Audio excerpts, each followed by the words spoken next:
ನಮಸ್ಕಾರ ಕರ್ನಾಟಕ. ಸರ್ಕಾರಕ್ಕೆ ಒಳಗಾಗುತ್ತಾ ಮತ್ತೊಂದು PSI ಸಾವಿನ ಪ್ರಕರಣ. ಒಂದು ರಾಜ್ಯ ಹಾಗೂ ಒಂದು ರಾಷ್ಟ್ರವು ಚೆನ್ನಾಗಿ ಆಡಳಿತ ಒದಗಿಸಬೇಕಾದರೆ ಆ ರಾಜ್ಯದ ಆಡಳಿತದ ಚುಕ್ಕಾಣಿ ಹಿಡಿದ ಪಕ್ಷವು ಮೇಲಿರುತ್ತದೆ. ದಿನ ಕಳೆದಂತೆ ಕರ್ನಾಟಕ ಸರ್ಕಾರದ ಮೇಲೆ ದಿನಕ್ಕೊಂದು ಆರೋಪಗಳು ಕೇಳಿ ಬರುತ್ತಿವೆ. ಮೂಡಾ ಪ್ರಕರಣ ಮಾಸುವ ಮುನ್ನವೇ ಸರ್ಕಾರಿ ನೌಕರ ಟ್ರಾನ್ಸ್ಫರ್ ದಂಧೆ ಪ್ರಕರಣವು ಬೆಳಕಿಗೆ ಬಂದಿದೆ. ಯಾದಗಿರಿ ಜಿಲ್ಲೆಯ ಯಾದಗಿರಿ ಪಟ್ಟಣದ PSI ಆದ ಪರಶುರಾಮ್ ಸಾವು ಪ್ರಕರಣವು ಸರ್ಕಾರಕ್ಕೆ ಮತ್ತೊಂದು ಕಂಟಕವಾಗಿ ಪರಿಣಮಿಸಿದೆ. ಇನ್ನಷ್ಟೇ ಸೈಬರ್ ಕ್ರೈಮ್ಗೆ ಠಾಣೆಗೆ ವರ್ಗಾವಣೆಗೊಂಡ ಕರ್ತವ್ಯಕ್ಕೆ ಹಾಜರಾಗಬೇಕಾದ ದಿನವೇ ಮೃತಪಟ್ಟಿದ್ದಾರೆ.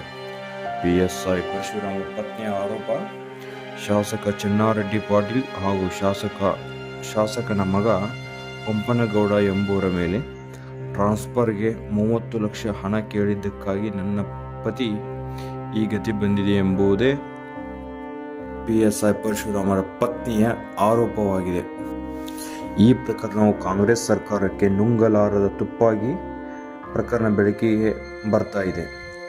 ಈ ಮುಂಚೆ ವಾಲ್ಮೀಕಿ ಅಭಿವೃದ್ಧಿ ನಿಗಮದ ಸಮಿತಿಯ ಅಧೀಕ್ಷಕ ಚಂದ್ರಶೇಖರ್ ಆತ್ಮಹತ್ಯೆ ಮಾಡಿಕೊಂಡು ಹಗರಣ ಬಯಲು ಮಾಡಿ ಸರ್ಕಾರ ಇಕ್ಕಟ್ಟಿಗೆ ಸಿಲುಕಿಸಿದ್ದು, ನಂತರವಷ್ಟೇ ಮೂಡಾ ಪ್ರಕರಣ ಇನ್ನೂ ತೂಗುಗತಿಯ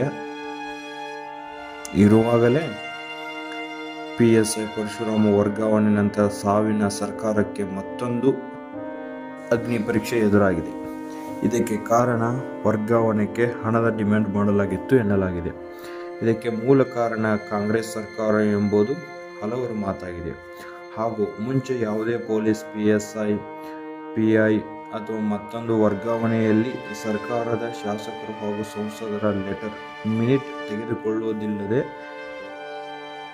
ತೆಗೆದುಕೊಂಡರೂ ವಿರಳವಾಗಿತ್ತು. ಈಚಿನ ದಿನಗಳಲ್ಲಿ ಅದು ಅತಿ ಹೆಚ್ಚಾಗಿದ್ದು ಸರ್ಕಾರಕ್ಕೆ ಈ ಪ್ರಕರಣದಿಂದ ಮುಜುಗರ ತರುವಂತಾಗಿದೆ. ಈ ಶಾಸಕರು ಹಾಗೂ ಅವರ ಮಕ್ಕಳು ಶಾಸಕರು ಮತ್ತು ಶಾಸಕರ ಮಕ್ಕಳ ಪುಂಡಾಟಿಕೆಯಿಂದ ಜನರ ಉದ್ಧಾರ ಸಾರ್ವಜನಿಕರ ಉದ್ಧಾರ ಮಾಡೋ ಮನಸ್ಥಿತಿ ಇಲ್ಲಾಗಿದ್ದು, ಇವರ ಹಣದ ಆಸೆಗೆ ಎಷ್ಟು ನಿಷ್ಠಾವಂತ ಅಧಿಕಾರಿಗಳು ಆತ್ಮಹತ್ಯೆ, ಮಾನಸಿಕ ಒತ್ತಡದಿಂದ ಮೃತಪಟ್ಟಿದ್ದಾರೆ. ಇನ್ನು ಹಲವರು ಕೆಲಸದಲ್ಲಿ ಇರುವುದಕ್ಕಿಂತ ಬೇರೆ ಯಾವುದಾದ್ರು ವ್ಯಾಪಾರ ಬಿಸ್ನೆಸ್ ಮಾಡಿಕೊಡುವುದು ಎಂದು ರಾಜೀನಾಮೆ ಕೊಟ್ಟು ಸಂತೃಪ್ತ ಜೀವನ ನಡೆಸುತ್ತಿದ್ದಾರೆ. PSI ಪರಶುರಾಮ ಎಂಬುವನು ಪ್ರತಿಭಾವಂತ ವ್ಯಕ್ತಿ. 6 ಸರ್ಕಾರಿ ನೌಕರಿಯನ್ನು ಪಡೆದುಕೊಂಡಿದ್ದ ಒಬ್ಬ ನಿಷ್ಠಾವಂತ ಅಧಿಕಾರಿಯಾಗಿದ್ದ. ಈ ಮುಂಚೆ ಇಲಾಖೆಯಲ್ಲಿ ಅನೇಕ ಹಿರಿಯರಿಂದ, ಅನೇಕ ಮೇಲಾಧಿಕಾರಿಗಳಿಂದ ತನಗೆ ಒತ್ತಡವಿದ್ದರೂ ಆತನು IG ಲೆವೆಲ್ಗೆ ಹೋಗಿ ತನ್ನ ಮೇಲಾಧಿಕಾರಿಗಳ ದೌರ್ಜನ್ಯವನ್ನು ಪ್ರಶ್ನಿಸಿ ಮೇಲಾಧಿಕಾರಿಗೆ ತಕ್ಕ ಪಾಠ ಕಲಿಸಿದ್ದರು. ಅನೇಕ ಮೇಲಾಧಿಕಾರಿ ಒತ್ತಡದಿಂದ ಹೀಗೆ ಎಷ್ಟೋ ಅಧಿಕಾರಿ ಸಿಬ್ಬಂದಿಯವರ ಜೀವನ ಮಾನಸಿಕವಾಗಿ ಹಿಂಸೆಗೆ ತಲುಪಿದ್ದಾರೆ. ಇಂಥ ಮಾನಗೆಡಿ ಸರ್ಕಾರಕ್ಕೆ ಮತ್ತು ಅಧಿಕಾರಕ್ಕೆ ಈ ಬಡ ಜನರ ಹಾಗೂ PSI ಪತ್ನಿಯ ಆಸೆಯಂತೆ ಧಿಕ್ಕಾರವಿರಲಿ. ತಮ್ಮ ರಾಜಕೀಯ ಜೀವನಕ್ಕಾಗಿ ಅಮಾಯಕರ ಜೀವನವನ್ನು ಬಲಿ ತೆಗೆಯುವ ಈ ಕಾಂಗ್ರೆಸ್ ಶಾಸಕ ಹಾಗೂ ಆತನ ಮಗನಿಗೆ ತಕ್ಕ ಶಿಕ್ಷೆಯಾಗಲಿ. ಇಂಥ ಸಮಾಜದಲ್ಲಿ ಸಾವು ನೋವುಗಳು ಇನ್ನು ಮುಂದೆ ನಡೆಯದಿರಲಿ. ನಾವು ಈ ಸಮಾಜದಲ್ಲಿ ಇರುವುದೇ ದುರಾದೃಷ್ಟವಾಗಿದೆ.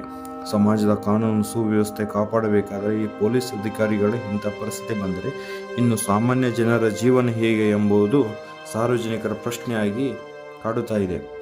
ಈ ಪ್ರಕರಣ ಕುರಿತು ಯಾದಗಿರಿ ಟೌನ್ ಪೊಲೀಸ್ ಸ್ಟೇಷನ್ ದೂರು ದಾಖಲಾಗಿದ್ದು, FIR ಸಹ ಹಾಕಲಾಗಿದ್ದು, ಮುಂದಿನ ದಿನಗಳಲ್ಲಿ ಈ ಪ್ರಕರಣ ಯಾವ ದಿಕ್ಕನ್ನು ಪಡೆಯುತ್ತದೆ ಎಂದು ನೋಡೋಣ.